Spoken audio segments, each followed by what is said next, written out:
Now, if I'm being totally honest, wingers are the most exciting position to watch in football history. From the brilliance of early Ronaldo and Messi to the more recent success of Lamine Yamal. This is the position that every kid growing up wants to play, and only a few will make it to the very top of football.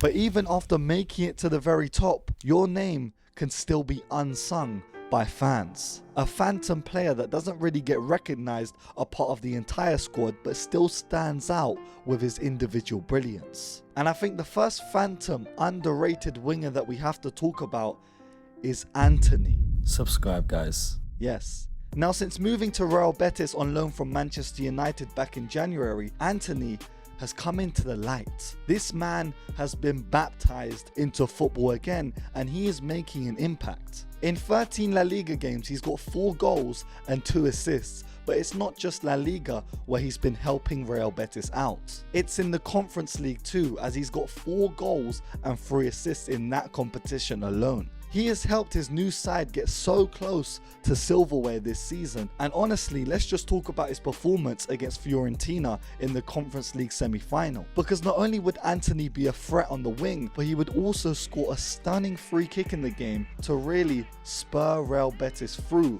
to a final. And not just any final, their first European final. This is a guy who constantly, for the last year, has been put under scrutiny by not only Man United fans, but football fans in general. Yet the 25-year-old Brazilian has been able to completely transform his entire career and trajectory of it too. We don't know whether he will make that move permanent and stay at Real Betis, or go back to Manchester United and, try to make an impact there, because environments have changed. No longer is Antony being drowned by the limelight at Manchester United. He's now, balling in Seville with a bit of freedom and not all the scrutiny that he would be getting week in and week out playing for one of the most famous teams in the world. And I think that's what really makes Antony one of the best underrated wingers in football, because he's not doing it for the biggest club in the game right now, but he's still a really big threat. In the little bits that I've seen him play this season, he has been his more direct self, actually taking on his defender and showing trickery. Even, in a game between Real Madrid, he was a big threat. Him and the likes of Isco are just linking up perfectly, and we're seeing shades of Antony from Ajax, where he was not just a robotic winger, but quite a dynamic one. But yeah, I'm hoping for the best for Antony, and I think we all are, if I'm being honest. Now, from a Premier League winger that is playing overseas to a Premier League winger that is playing in the Premier League, we need to talk about Jarrod Bowen, because I don't know how many seasons this guy has been putting up consistent numbers in the Premier League, but ever since making that move to West Ham, he's been a constant threat. Some of the goals in his catalogue have been absolutely outrageous during his entire time at West Ham, and even in their seasons where they've struggled. Even this season, he still showed up with 11 goals, 9 assists in the league. With goals against the likes of Chelsea, Tottenham, Arsenal. He scored 2 against Manchester United this season. This guy doesn't really care. He can be technical and, take on a defender and also slot it in. And he can also take you down the line. Jarrod Bowen constantly is one of these players that just gets completely overlooked, yet he puts up consistent numbers year in and year out. It doesn't make sense. He can be utilized in all the front 3 positions and even drop in as a 10. He's fluid, relentless, and has a work rate of a player that is playing for a lesser team. He is going to press the defense. And again, he is one of the most underrated wingers in the league by everyone, but of course West Ham fans, because if you're a West Ham fan watching this, you know how much Jarrod Bowen means to your club. And whilst we're speaking about one English winger, we might as well talk about another that is 8 years younger than Jarrod Bowen. And his name is Jamie Gittens of Borussia Dortmund. Now, this is a 20-year-old winger that I previously spoke about at the start of the season. And honestly, it hasn't been the best numbers-wise for Gittens, but if I'm talking about performances, if I'm talking about coming off the bench and making an impact, Gittens is the guy. Because at 20 years old, he's provided Dortmund with 12 goals and 5 assists in all competitions. And he kicked off this campaign brilliantly, scoring 2 goals in the first game against Frankfurt. He's also scored against the likes of Bayern Munich this season and Leverkusen. And again, he's just this flary winger that is doing it at a club in a foreign country. Similar to the way Jadon Sancho made a move from Manchester City to Dortmund, Gittens followed in his footsteps from Manchester City to to Dortmund as well. And slowly but surely, with more game time and more experience, Gittins looks like he's on the edge of becoming one of the best wingers in football. He just needs more time. I've seen performances against the likes of, Club Brugge in the Champions League, where he scored 2. He also scored a goal against Real Madrid in the Champions League too, and he is one of the most underrated wingers in football right now. And whilst I'm on this topic of age, let's talk about a winger that looks like he's about 23, but is actually 27. Even since about 2 years ago, Kaoru Mitoma was one of the front runners as the wingers that were carrying this new era forward, despite being one of the older wingers in the list. I remember he was constantly in conversations with the likes of Peeeeaaaace Kvaratskhelia and Rafael Leao as one of these wingers that is actually entertaining to watch. And if you're wondering who mentioned him next to these two great players, it was me. Look at the likes of Mitoma, Peeeeaaaace Kvaratskhelia, Rafael Leao, Vinny Jr. All these players still exist. They're still playing. So real wingers are not dead. Now, Kaoru Mitoma is a left winger of Brighton Hove Albion in the Premier League. And this guy is one of the best 1v1 wingers in football, and full stop.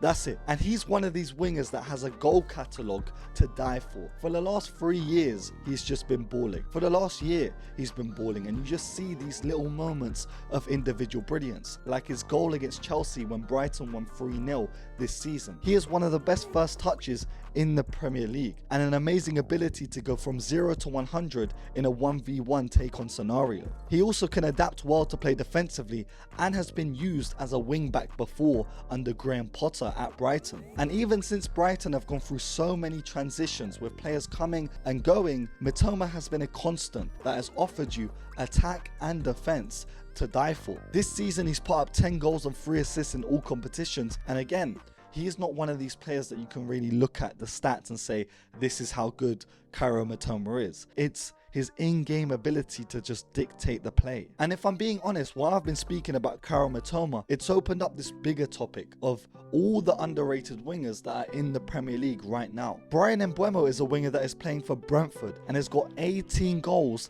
and 8 assists this season.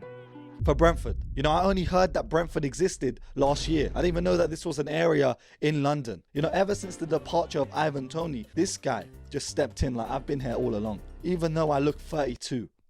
Completely bold. I'm 25 and I still got promise. You've also got Newcastle. Anthony Gordon on the left-hand side that, again, when I see him press, I'm impressed because he shows that aggressiveness that someone like a Martinelli of Arsenal doesn't have. The willingness to go and get the ball back.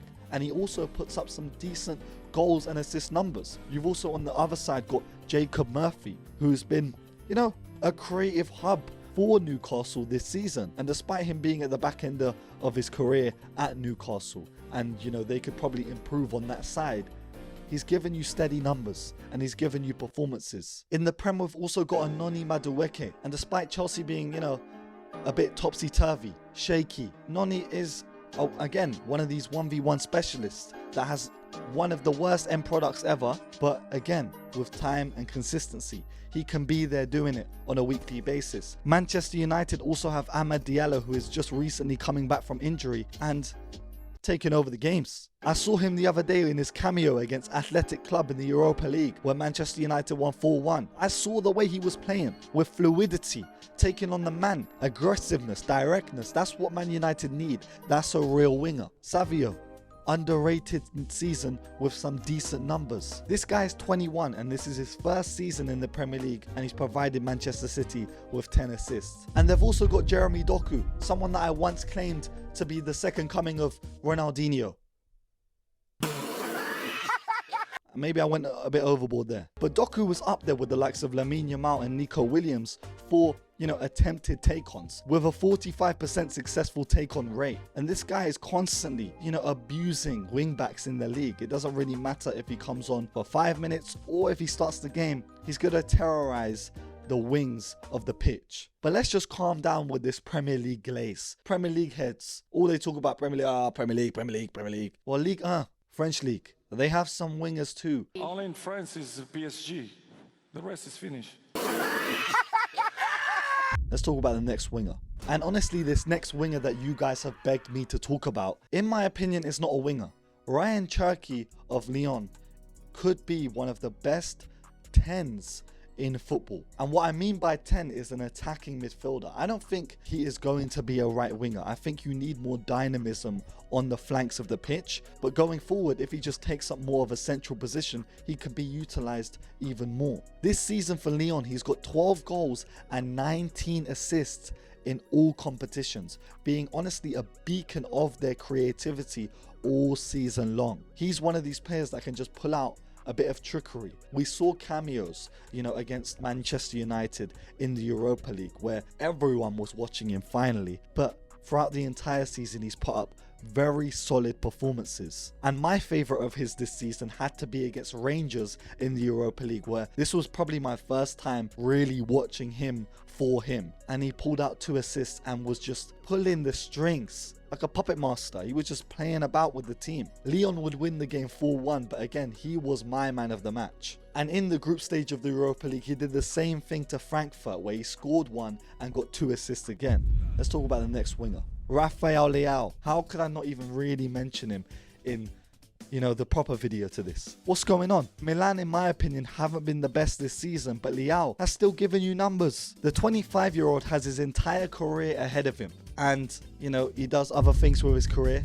He has clothing, he also makes music, so of course maybe he wanted to just take a year off being one of the best wingers in world football. That's what I think it is. I think he just had a little chill year, gap year, but he's going to come back stronger next year. This season, he's given AC Milan 12 goals and 13 assists in all competitions. But there have been constant question marks that have been dangled in front of his head, because in a lot of the big games that AC Milan have played this season, he's not really been a force to be reckoned with like previous years, because he's someone that has always risen to occasions. Where there is a known defender in front of him, he will put a smile on his face and take them down the line time and time again. And whilst we're chilling in Serie A, in Italy, with Milan, let's talk about, Kenan Yildiz. Obviously, we can't stay in Milan, we're in Turin now, but Kenan Yildiz has been good too. He scored a humble 6 goals and got 3 assists in the league this season, but I think the performance that really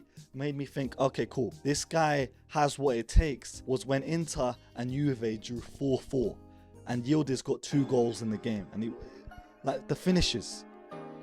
We need more of this. If he can just become more clinical and can master the art of finishing, he can be one of the best wingers in football. And if I'm being honest, I think my point is just completely done. Going through some of the names that we mentioned in this video, there are a bunch of underrated wingers in football, all that are playing at different ages and doing things on a weekly basis for teams that are not, at the forefronts of our screens. So if I'm being honest, I'm gonna let the wingers brew for a little bit, and then we'll come back maybe in a season or 2 and speak about them fully, because maybe some of the ones that we mentioned in this video would be finally rated on a worldwide stage. So yeah guys, tell me about your favorite underrated winger in football and why. Don't just put a name, explain why. What did they do? What was the performance that made you say, okay, cool, that's the reason why this player is underrated? And yeah, this has been Jib Rules.